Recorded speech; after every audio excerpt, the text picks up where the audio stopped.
The first 7 jurors are selected in former President Trump's hush money trial. An historic rain in the United Arab Emirates leads to major flooding at the Dubai airport and across the region. The morning rundown starts now. From the Straight Arrow News Studio, bringing the stories that matter to you from across the United States and around the world. This is the Morning Rundown. Today is Wednesday, April 17th. Thank you for joining us. I'm Kara Rucker. The second day of the first criminal trial against a former U.S. president saw 7 jurors being selected, with opening arguments now looking to be just days away. As former President Donald Trump looked on in the Manhattan courtroom, the first 7 jurors have been chosen after the defense argued over prospective jurors' social media postings and whether the jurors could be fair and credible. The 7 jurors ultimately selected include a salesman originally from Ireland who will serve as the case's foreman, an oncology nurse, 2 attorneys, an IT consultant originally from Puerto Rico, a language arts teacher, and a software engineer working at Disney. Trump is accused of falsifying dozens of business records and has denied any wrongdoing. Another 96 prospective jurors were sworn in before proceedings ended on Tuesday. They will return on Thursday, today being an off day for the trial. There is the possibility that the full jury could be seated by the end of the week. The judge noted that if things keep moving at this pace, opening arguments could begin Monday. Senators will swear in as jurors today, kicking off the impeachment trial against Homeland Security Secretary Alejandro Mayorkas. The Senate will issue a summons to Mayorkas, informing him of the charges and requesting a written response. He will not have to appear.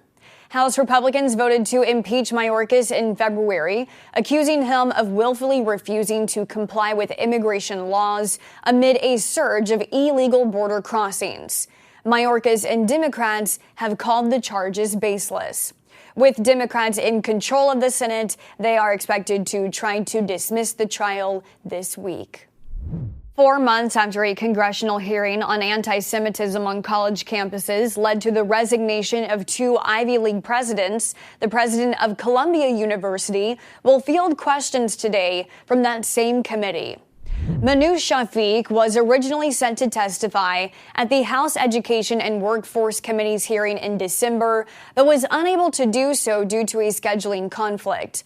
Following those hearings, the presidents of the University of Pennsylvania and Harvard stepped down from their roles. Today, Shafik will answer questions on the university's response to conflicts on Columbia's campus that have been on the rise since the start of the Israel-Hamas war. In an op-ed piece published in the Wall Street Journal on Tuesday, titled "What I Plan to Tell Congress Tomorrow," Shafik spoke of balancing the right to free speech with protecting the university's students, writing, quote, "While disagreement and debate are to be welcomed at a university, that should happen within specific parameters. Calling for the genocide of a people, whether they are Israelis or Palestinians, Jews, Muslims, or anyone else, has no place in a university community." Bob Graham, a former U.S. Senator and 2-term Democratic Florida governor, has passed away at the age of 87. Graham was governor from 1979 to 1987 and served as a 3-term senator until 2005, focusing on education, environment, and immigration. Graham was known for his practical political style and work days, where he took on jobs like a short-order cook and bellhop to connect with voters. Graham also served as the chairman of the Senate Intelligence Committee and led the investigation into the 9/11 attacks. He ran unsuccessfully for the 2004 Democratic presidential nomination, highlighting his opposition to the Iraq War. In his statement announcing his passing, his family calls him unforgettable. Historic flooding in the desert nation of the United Arab Emirates led to the closure of Dubai's airport and schools to cancel classes. The rain began late Monday, and by Tuesday night, Dubai had received more than 6 inches of rain in over 24 hours. To put this into perspective, the city sees just over 3 inches of rain in an average year.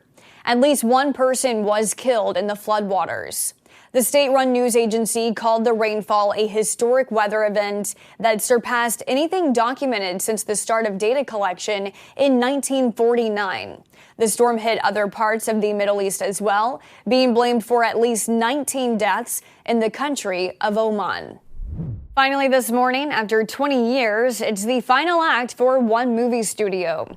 Participant Media's founder, Jeff Skoll, announced Tuesday the company is shutting down, breaking the news to the staff of around 100. Since 2004, Participant's mission has been creating films and TV shows that were to inspire social change. Participant was behind such projects as Oscar winners Spotlight and Green Book, movies like Lincoln and Wonder, the documentary An Inconvenient Truth, and the Netflix series When They See Us. In total, the company won 21 Academy Awards during its 20-year run. These are your top stories for this Wednesday. Unbiased, straight facts, that's Straight Arrow News. We'll see you back here tomorrow. Until then, I'm Kara Rucker. Have a great day.